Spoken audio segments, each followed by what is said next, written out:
2주 동안 우리가 사랑하는 분들과 함께 우주 만물을 창조하신 하나님, 인간으로 오신 하나님의 아들 예수님에 대해서 말씀을 나누었습니다.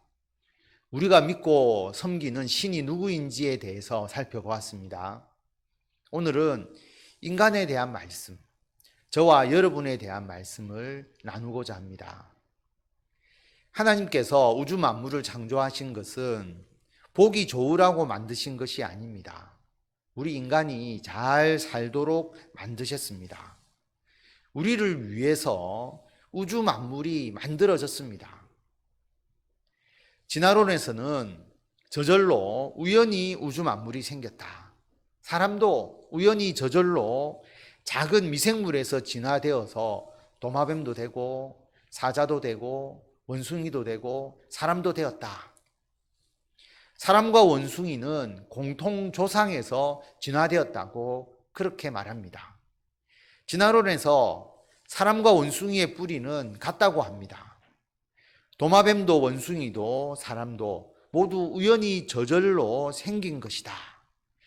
진화론에 의하면 저와 여러분, 우리 인간은 만물의 영장이 아니라 어쩌다가 우연히 생긴 존재입니다. 그러나 성경은 그렇게 말하지 않습니다. 하나님께서 사람을 특별한 목적을 가지고 창조하셨습니다. 이 세상의 자연이 우연히 저절로 생긴 것이 아니라 하나님께서 우리들을 위해서 이 우주 만물을 만드셨습니다. 하나님께서는 사람을 하나님의 형상대로 만드셨습니다. 그래서 인간에는 영혼이 있습니다. 우리 인간은 단지 육체의 이 몸뚱어리만 있는 것이 아닙니다. 하나님을 알고 하나님의 뜻을 행할 수 있는 영적인 존재입니다. 그래서 마치 부모님과 자녀와의 관계처럼 하나님과 우리들이 함께 살아가도록 우리 인간을 창조하셨습니다. 그 정도로 우리 인간은 귀한 존재입니다. 천부인권, 자연권이라고도 이야기를 합니다. 하늘이 부여한 인권, 하늘이 준 인권, 초국가적이죠. 법률을 벗어난 불가침의 권리이기 때문에 국가 권력이라 할지라도 이것을 침해할 수가 없다는 사상입니다. 국가가 이를 침해할 경우 침해자인 권력자에 대한 저항권이 인정이 됩니다. 우리나라 헌법 10조에도 이 천부인권 사상이 담겨 있습니다. 모든 국민은 인간으로서의 존엄과 가치를 가지며 행복을 추구할 권리를 가진다. 국가는 개인이 가지는 불가침의 기본적 인권을 확인하고 이를 보장할 의무를 진다. 천부인권은 사람이 하나님께서 특별히 하나님의 형상을 따라서 창조하신 존재이기 때문에 가능합니다. 성경에서 비롯된 사상입니다. 하나님은 최초의 인간인 아담과 하와를 하나님의 형상대로 만드시고 자유로운 의지를 주셨습니다. 프로그램대로 움직이는 로봇과 같은 존재가 아니라 스스로 판단하고 스스로 결정하고 스스로 행동하도록 사람을 창조하셨습니다. 하나님께서 우리 인간을 너무너무 잘 만드셨는데, 그런데 사람은 하나님께서 주신 자유로운 의지로 하나님의 말씀에 불순종했습니다. 요즘 인공지능 로봇이 만들어지고 있습니다. 집안일을 돌보는 로봇, 전투를 하는 로봇, 공장에서 일하는 로봇에 인공지능이 장착되고 있습니다. 로봇이 인공지능이 있으니까 방이 더러우면 스스로 판단해서 닦고, 물건이 어지러져 있으면 치우고, 스스로 판단해서 가사 일을 합니다. 그런데 여러분, 인공지능을 너무너무 잘 만들어서 사람처럼 생각하기 시작한다면, 왜 나는 청소나 하고 있지? 왜 나는 전쟁을 해야지? 공장에서 계속 나사만 조여야 하지? 그 고민을 하게 되면 어떻게 될까요? 가사 로봇이 청소를 하다가 신경질 나서 접시를 던져서 깨트려 버리고, 전쟁을 하다가 아군을 향해서 총을 쏘고, 공장에서 일하는 로봇이 신경질을 부리면서 나사를 조여야 하는데 반대로 나사를 풀어버리면 어떻게 될까요? 인공지능을 너무너무 잘 만들어서 인간처럼 사고하게 만들면 만들수록 이런 일이 일어날 수도 있을 것입니다. 하나님께서 인간을 하나님의 형상대로 만드셨습니다. 그런데 인간은 그 자유로운 의지를 가지고 오히려 하나님께 불순종했습니다. 그것을 기독교에서는 죄라고 부릅니다. 하나님께 불순종하는 사람을 기독교에서는 죄인이라고 부릅니다.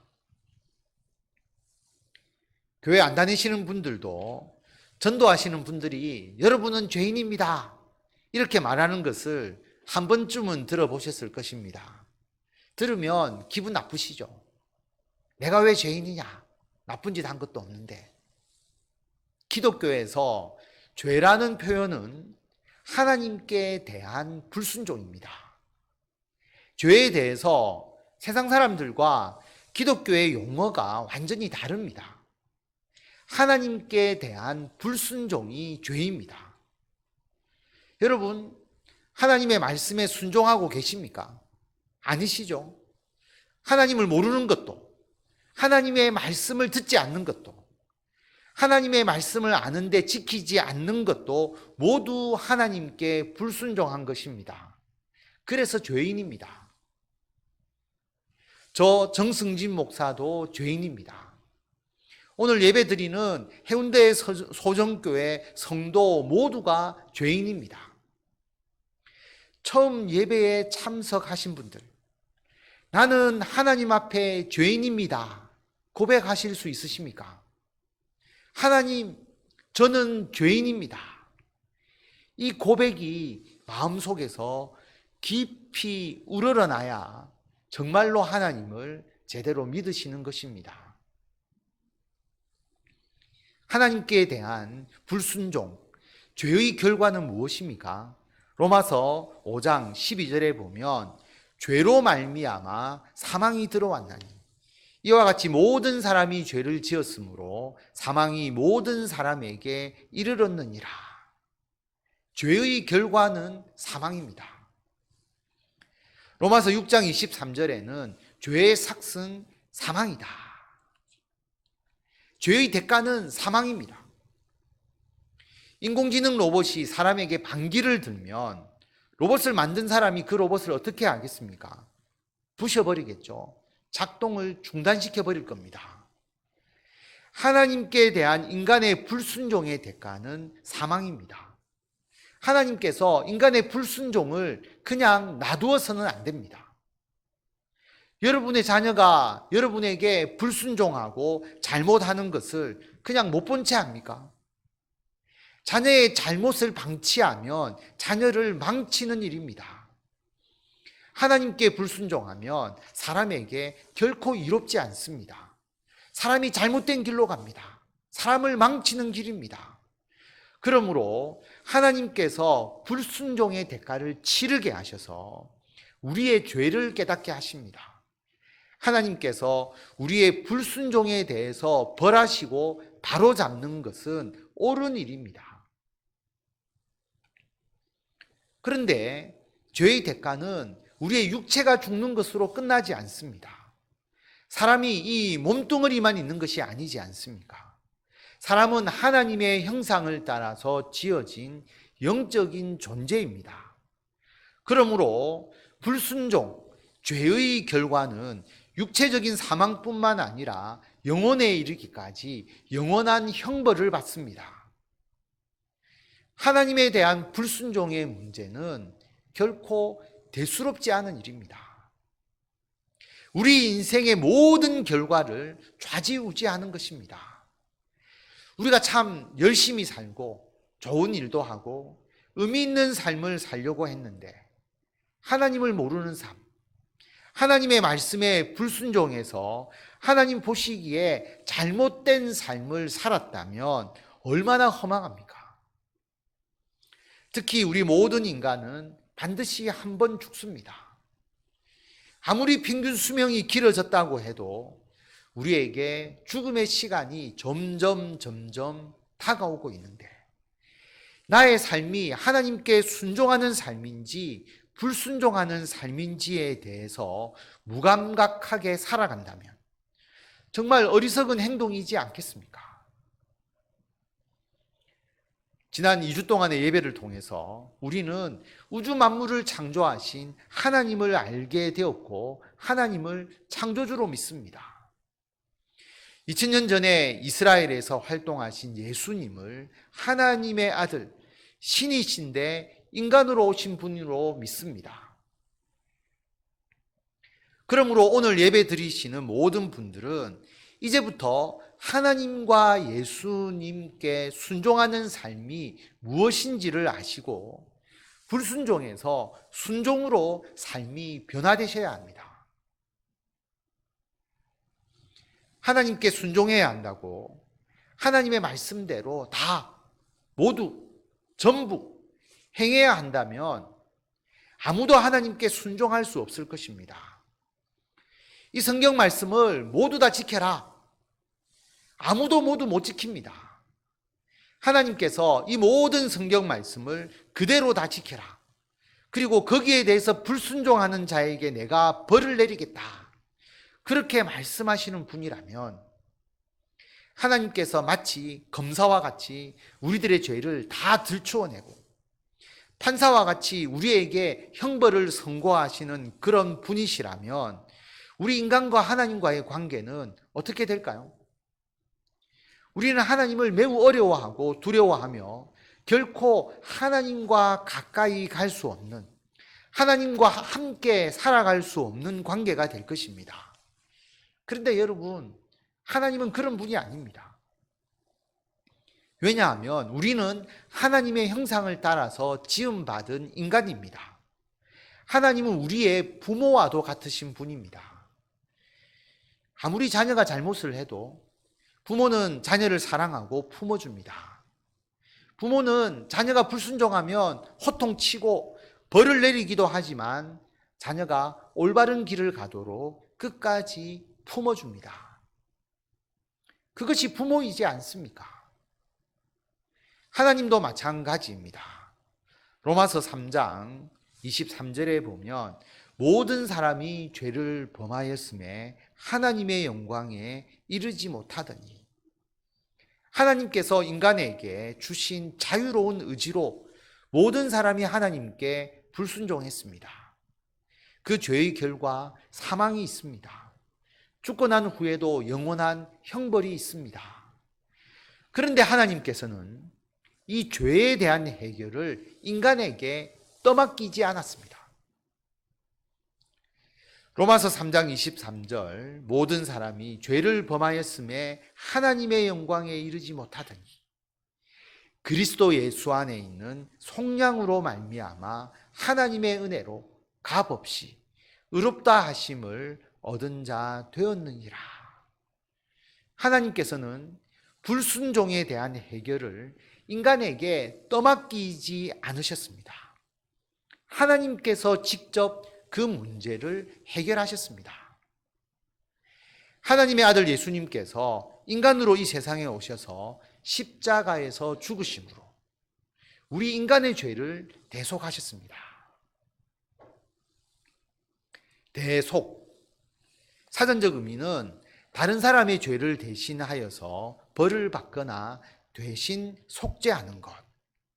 속량, 몸값을 받고 죄인을 풀어서 자유인이 되게 하는 것. 속량은 몸값을 지불하는 것이고요.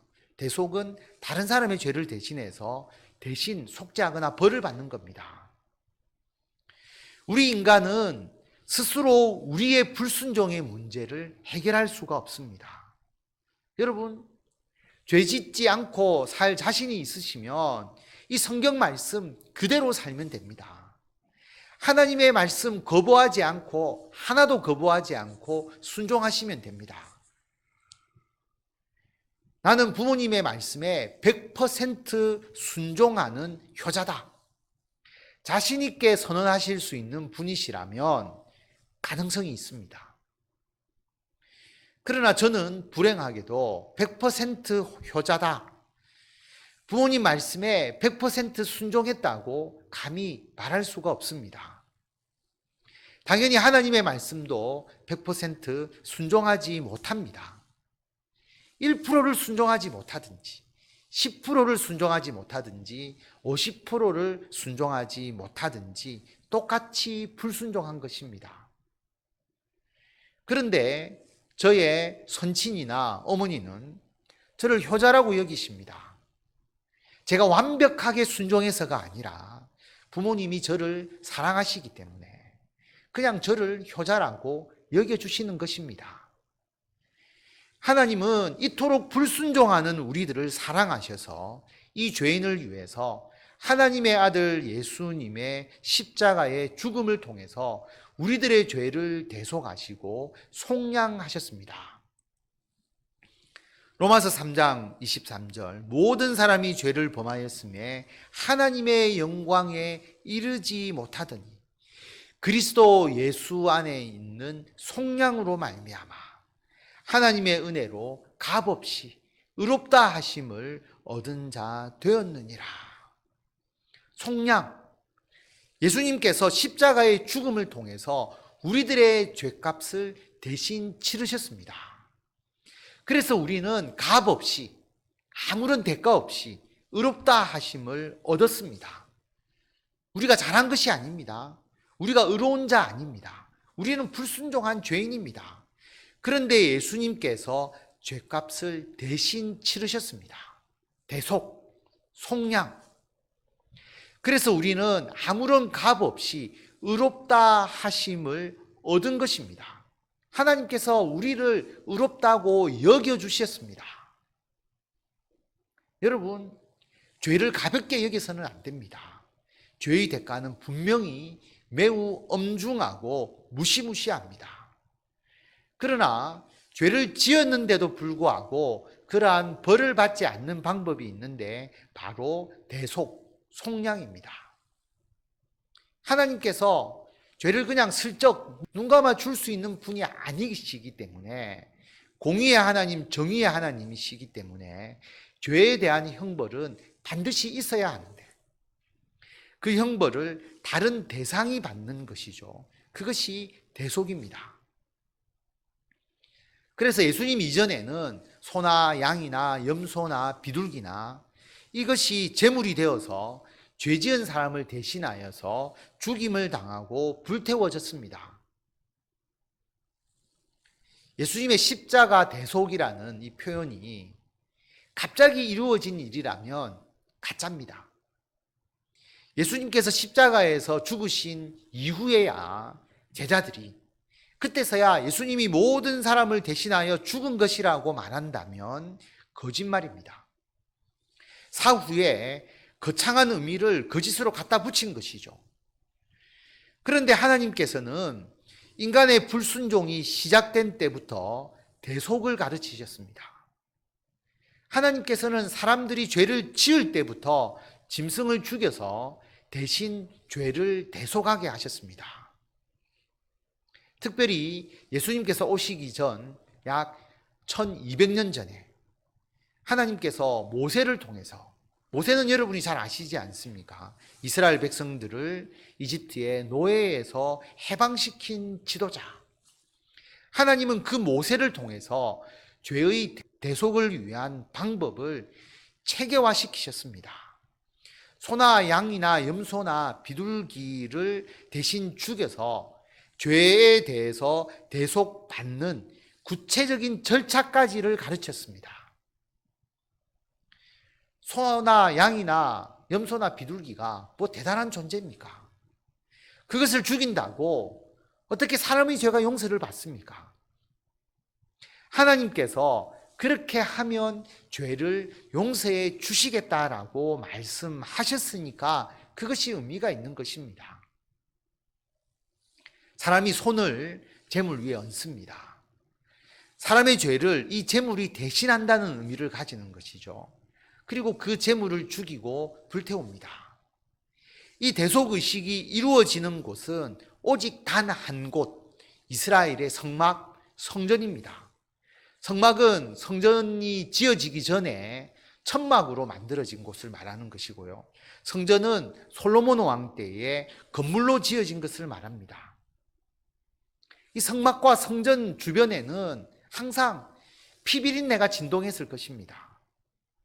자신의 죄를 대속하기 위해서 짐승을 죽이고 토막내고 불태우면서 사람들이 어떤 생각을 했을까요? 아무리 짐승이라도 자기를 대신해서 생명이 있는 소나 양이 죽었습니다. 그러니까 죄에 대해서 중대하게 인식을 안 할 수 없습니다. 정말 죄라고 하는 것은 이렇게 철저하게 대속해야 할 정도로 중대한 잘못이라는 생각이 들지 않았겠습니까? 여러분, 그런데 짐승을 아무리 많이 죽이고 또 죽여도 영원히 인간의 죄를 대속할 수 없습니다. 그런데도 하나님께서는 이스라엘 백성들이 1200년이 넘도록, 최소한 1200년이 넘도록 짐승을 잡아서 죽여서 불사르는 의식을 통해서 죄에 대해서 대속이 필요함을 가르치셨습니다.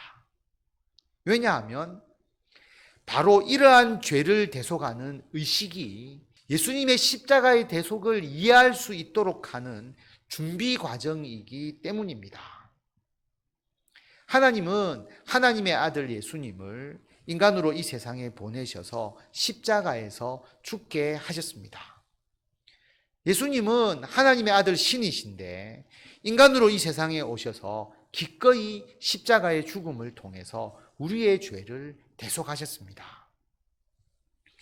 예수님의 죽음이 우리의 죄를 대속하시는 것임을 알게 하기 위해서 하나님은 최소한 1200년 동안 이스라엘 백성들에게 가축을 통해서 대속의식을 치르게 하셨습니다.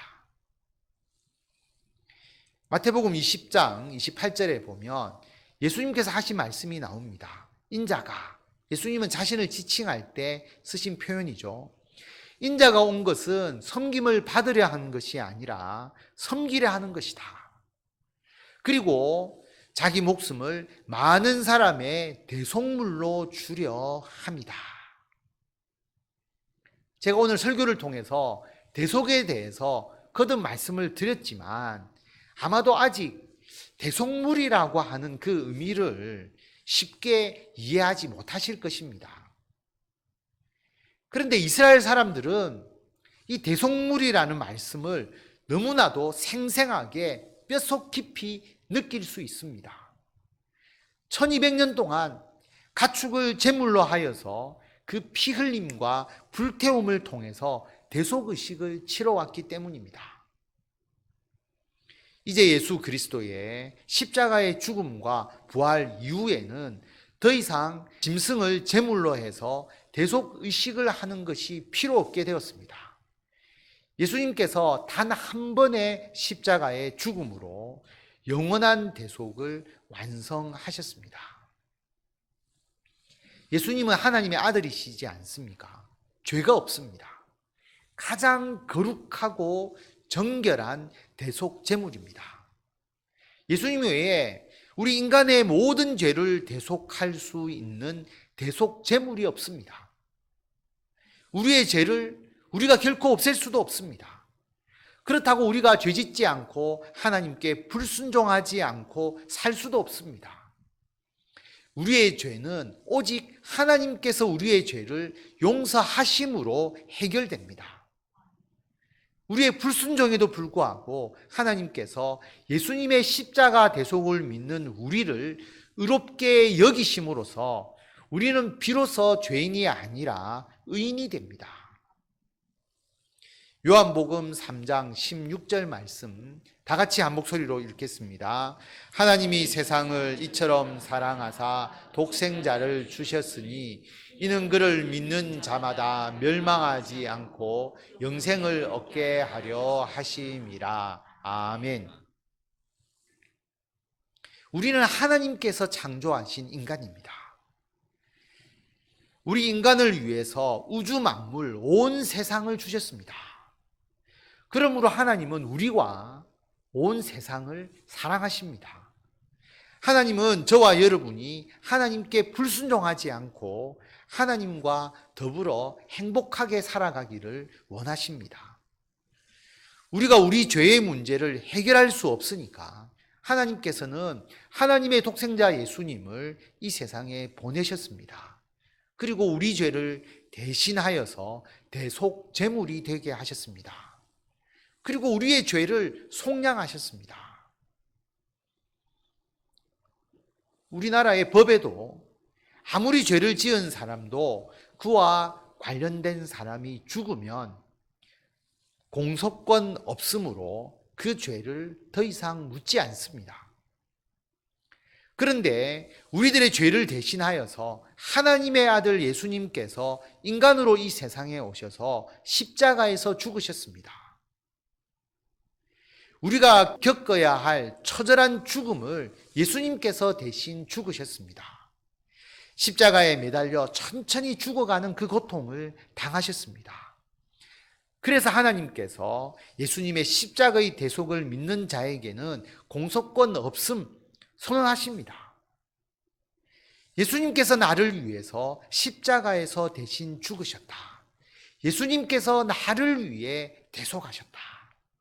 이 고백이 마음속 깊은 곳에서 우러나는 순간 예수님을 정말로 믿는 것입니다. 이 고백을 할 수 있으면 더 이상 죄인이 아닙니다. 하나님께서 의롭게 여겨주십니다. 그리고 예수 믿는 자에게 주시는 영원한 생명, 영생을 주십니다. 하나님의 약속입니다. 요한복음 3장 16절 한 번 더 다 같이 읽도록 하겠습니다. 하나님이 세상을 이처럼 사랑하사 독생자를 주셨으니 이는 그를 믿는 자마다 멸망하지 않고 영생을 얻게 하려 하심이라. 아멘. 하나님께서 그 아들을 세상에 보내신 것은, 그 아들 예수님을 세상에 보내신 것은 세상을 심판하려 하심이 아니요, 그로 말미암아, 예수님으로 말미암아 구원을 받게 하려 합니다. 그를 믿는 자는, 예수님을 믿는 자는 심판을 받지 아니하는 것이고, 믿지 아니하는 자는 하나님의 독생자의 이름, 예수님의 이름 자체가 구원이라고 하는 의미를 가지고 있습니다. 예수님의 이름을 믿지 아니함으로 벌써 심판을 받은 것이다. 그런데 영생이 정말 있는 것인가? 사람은 반드시 죽는 것이지 어떻게 영원히 살아? 영생을 어떻게 믿어? 예수님께서 인간으로 이 세상에 오셔서 십자가에서 죽으셨습니다.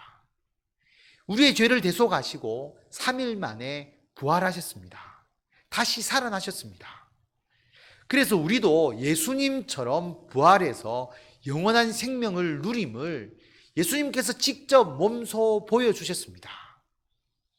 예수님의 부활을 제자들이 목격합니다. 그래서 예수님의 제자들이 목숨을 바치면서 증거한 것이 바로 부활입니다. 예수님의 수제자 베드로죠. 베드로가 행한 첫 설교가 사도행전에 기록되어 있습니다. 그 내용 중에서 핵심을 말씀을 드리면 사도행전 2장 32절에 이 예수를 하나님이 살리신지라 우리가 다 이 일의 증인이로다. 예수님의 부활입니다. 예수님의 부활은 우리의 영생의 증거입니다. 38절 말씀에 보면 너희가 회개하여 각각 예수 그리스도의 이름으로 세례를 받고 죄 사함을 받으라. 예수님을 믿으면 죄 사함을 받습니다. 베드로의 설교의 핵심은 예수님의 부활과 죄 사함입니다.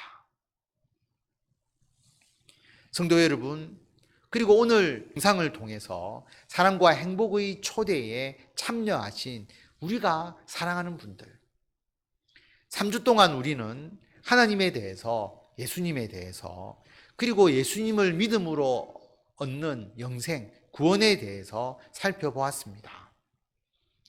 이 우주 만물을 창조하신 하나님을 알게 되는 것 어렵지 않습니다.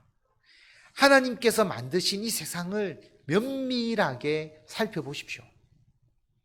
창조하신 하나님이 있는지, 저절로 우연히 생긴 것인지, 온 세상을 창조하신 분은 하나님이신 줄 반드시 믿게 됩니다. 2000년 전에 이스라엘에서 약 33년을 산 청년 예수가 어떤 분이신지 면밀하게 살펴보십시오. 그 예수가 바로 하나님의 아들 신이심을 알고 믿게 됩니다. 그 예수님께서 십자가에서 죽으신 것이, 그 역사적 사건이 바로 우리의 죄를 대속하시고 속량하신 대속 제물의 의미임을 믿으시기 바랍니다. 이 믿음만 있으면 예수님께서 부활하신 것처럼 죽어도 죽는 것이 아니라 하나님의 나라에서 영원한 생명을 얻게 됩니다. 저와 여러분이 할 것 단 하나입니다. 나는 하나님께 불순종한 죄인입니다. 예수님께서 십자가의 죽음을 통해서 나의 죄를 대속하셨습니다. 오직 이것을 믿고 고백하는 것뿐입니다. 이것을 믿는 것 외에 우리가 하나님의 나라에서 영원한 생명을 누리는 어떠한 다른 방법이 없습니다.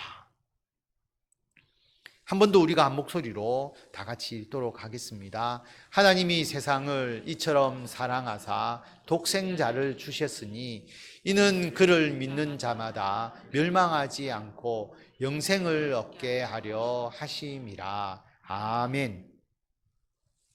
3주 동안의 시리즈 설교를 마무리합니다.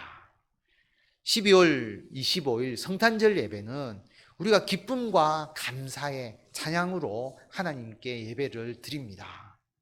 영상으로 함께 성탄절 예배에 참여하셔서 우리 모두가 우리에게 구원을 주시는 하나님께 감사하고 영광을 돌리는 귀한 시간이 되기를 바랍니다.